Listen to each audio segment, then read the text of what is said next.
the UK's energy system is broken. But can Labour be the ones to really fix it? How can they fix it?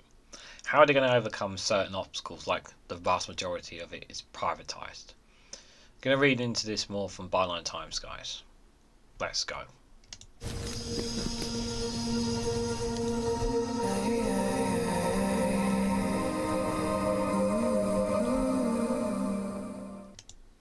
Good morning, good afternoon, good evening, wherever you are in the world. This is REGANELITE here with an article from Byline Times with the headline, "The National Gridlock, the UK's energy system is broken.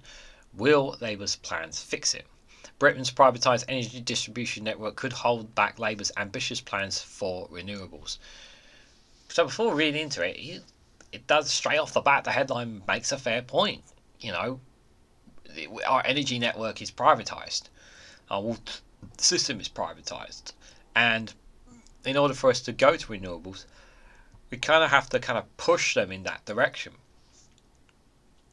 And while these private companies who are making millions of pounds, billions of pounds off the back of consumers, us, the hard-working taxpayer people, are they going to be able to overcome that? And I think that's a question we need to ask ourselves. Are Labour actually going to be that ambitious when it comes to renewables? What will be what will be the thinking behind the scenes is the question we need to be asking ourselves, guys. So, one of the centrepieces of Labour's current policy platform is the aim of spending £28 billion a year on a green prosperity plan in the middle of the next Parliament, with much of it going to fund its nationalised energy company GB Energy. Although the plan has been watered down since it was announced, going from £28 billion of additional funding immediately to £20 billion. The additional funding by the end of the next Parliament, according to the Institute of Fiscal Studies analysis, it still represents a significant change in policy from the government and a potentially significant boost for the UK's energy infrastructure. The government has a target of decarbonising the electric grid by 2035, meaning that 100% of the electricity that we will use will come from renewable sources. Fossil fuels still account for around 30% of the electricity flowing through the grid today, while over the past year they have made up for around 37% of our electricity compared to the 36% for renewables. So this is apparently from National Grid, although it doesn't state that in the article. National Grid lied. The National Grid is the electric transmission network for Great Britain.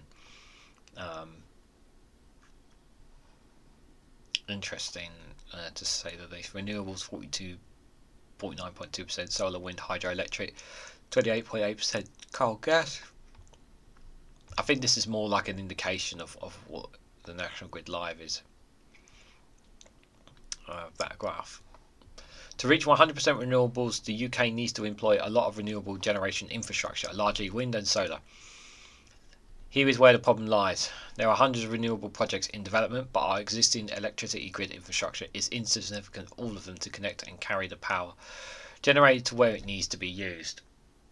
In July, the Local Government Association warned that there are more than 1,300 renewable energy projects with planning permission waiting to be built across England and Wales, with only 150 under construction, and the rest waiting in a queue to be given a connection to the electricity grid. Some new projects are being given grid connection dates after the 2035 target for decarbonising the grid. National Grid plc operates the transmission network, which is the bulk movement of the electricity from a generation site to a local substation. Distribution network operators and DNOs then operate the local electricity wires, taking this electricity from a substation to your home. Before the 1990s, both the generation and transmission activities in England and Wales were the responsibility of the General Electricity Generating Boards, the CBGB. Upon privatisation, generation activities were broken up between a number of companies, while transmissions became the remit of the private National Grid plc, which now owns part of New York and New England's energy grids. Major shareholders in the companies include BlackRock, Vanguard, and Abu Dhabi investment authorities.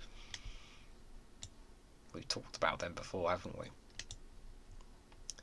In 2019, the National Grid decided to offshore its management to holding companies in Luxembourg and Hong Kong in response to the then Labour leader Jeremy Corbyn's plans to nationalise the energy grid. This has undoubtedly influenced the current Labour policy not to nationalise the infrastructure, but to instead set up a national energy company, GB Energy, which will be similar to state-controlled companies like Vattenfall, Sweden, and Stratford, Norway. Its remit will include the ability to invest in grid infrastructure where private funding is lacking. My hope is that this GB Energy will push the private companies out and takes more customers in because it's a publicly owned one. That's my kind of hope. Left to crumble.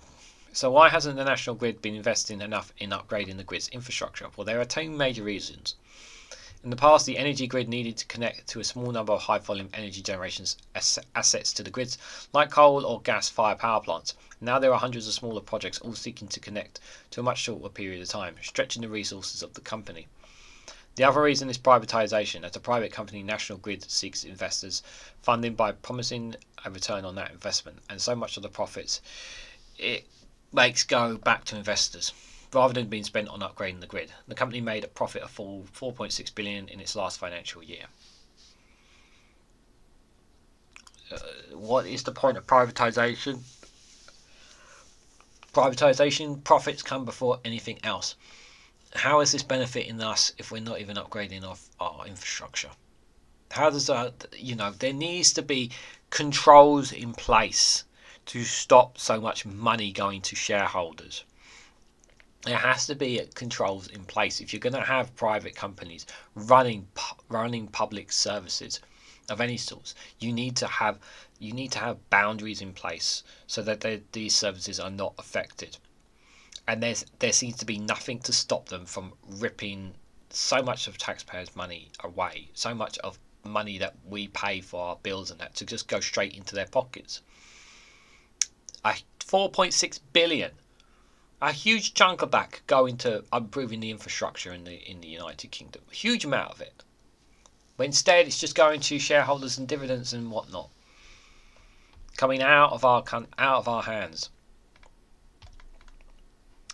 Unite General Secretary Sharon Grady said that the company's financial report demonstrates the National Grid has scored billions in profits, but is not delivering on its climate targets. The monopoly failure to invest for its net zero future and the government's refusal to force the company to do so is more proof that the UK's energy sector is broken. It's abundantly clear that profiteering is endemic across energy sectors and something needs to be done about it.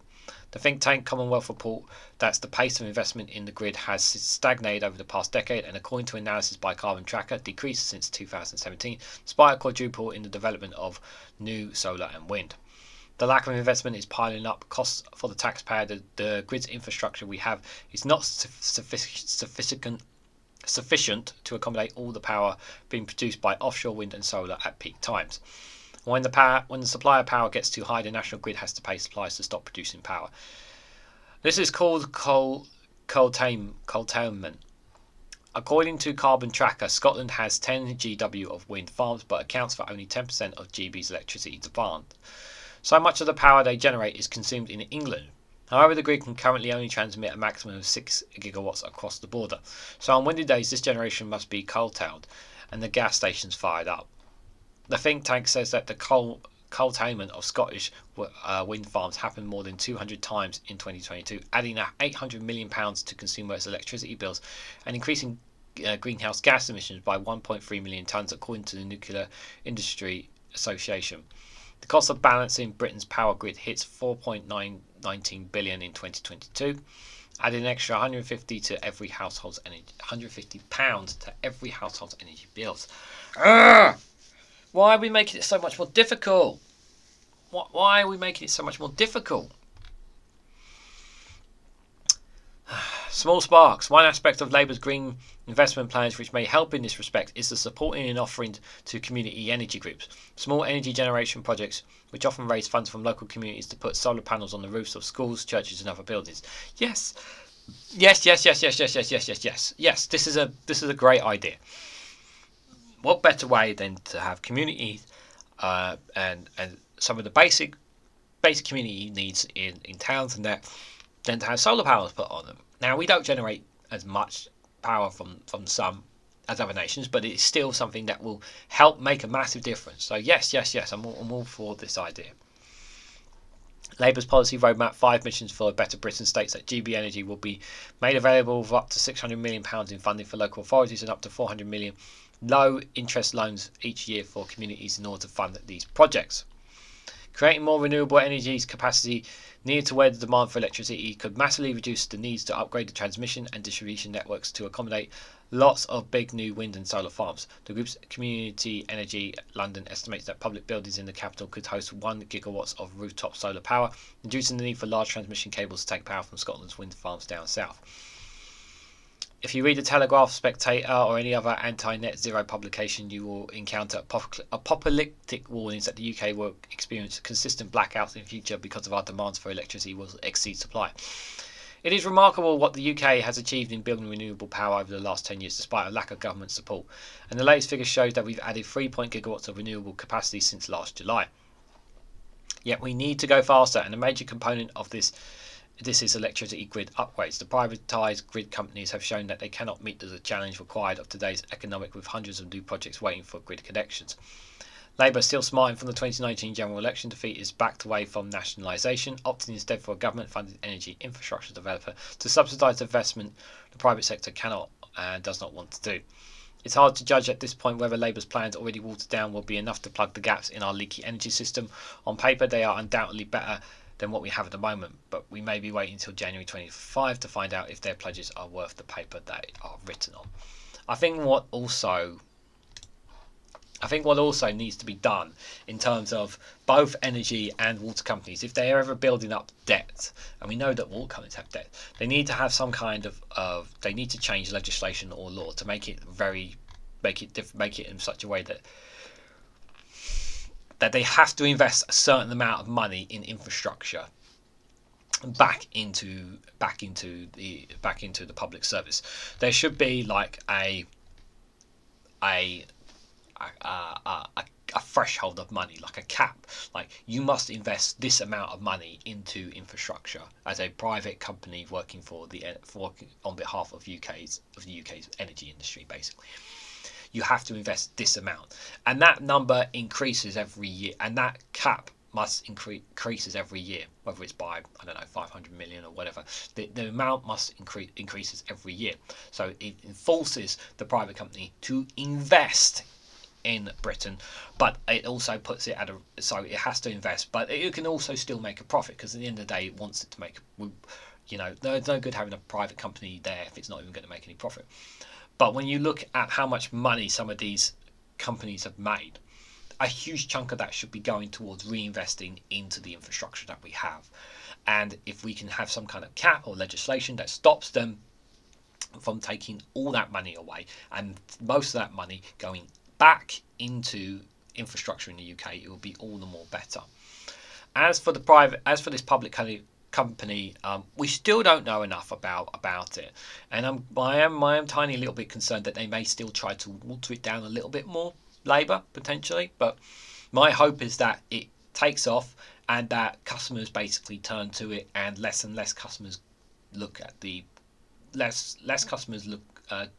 switch off from private and come into this public GB energy company. That's what my hope is that, and then it forces these private companies to slowly fade away, and public ownership becomes more apparent as time passes on. That's kind of my hope, but my fear is that the Conservatives who are likely to go out of power at the next general election, if they come back in, they will simply privatise this company, GB Energy. That's my fear that they will do, because they're not in favour of anything publicly owned, are they? So, but interesting thoughts for nonetheless, guys. So what do you guys think about it? Do you guys actually think Labour is still going to invest for the benefit of the people? Do we think that Labour's plans are going to make a difference in the long haul?